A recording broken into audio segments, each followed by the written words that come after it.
সারা দেশে তৃতীয় দিনের মতো অবরোধ, বিভিন্ন স্থানে গাড়িতে অগ্নিসংযোগ ও ভাঙচুর করা হয়েছে।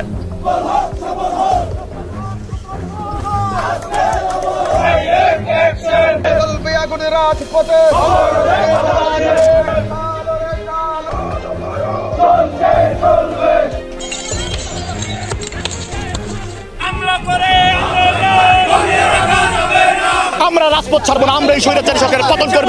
কোন পর্যায়ের নেতারা ছিল এবং নাশকতার পরিকল্পনা করেছে, এগুলি আমরা পরবর্তীতে বিস্তারিত জানতে পারব। অবশেষে আওয়ামী লীগের ডাকা হরতালের তৃতীয় দিনও সকাল সন্ধ্যা চলছে অসহযোগ আন্দোলন। জনদরদি বঙ্গবন্ধুর কন্যাকে সসম্মানে দেশে ফিরিয়ে এনে অবৈধ ক্ষমতালোভী ইউনূসের পদত্যাগের দাবিতে দেশব্যাপী কঠোর হরতাল ও বিক্ষোভ মিছিল করেছে আওয়ামী লীগের তৃণমূলের নেতাকর্মীরা।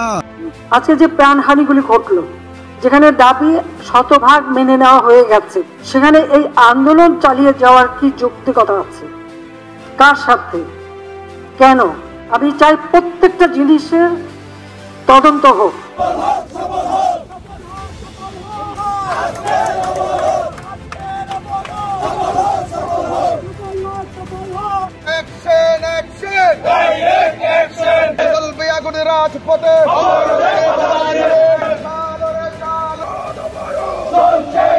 আমার মাটি আমার মা পাকিস্তান হবে না।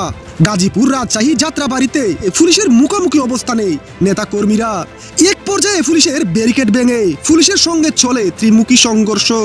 এতে আওয়ামী লীগের অসংখ্য নেতা কর্মীরাও আহত হন। আওয়ামী লীগের নেতা কর্মীরা বলেন, এই অবৈধ ইউনূসের পদত্যাগ না হওয়া পর্যন্ত এই আন্দোলন আমরা অব্যাহত রাখবো।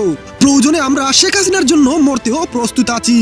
এত সহজে আমরা রাজপথ ছাড়ছি না, এটার শেষ দিকে ছাড়বো আমরা।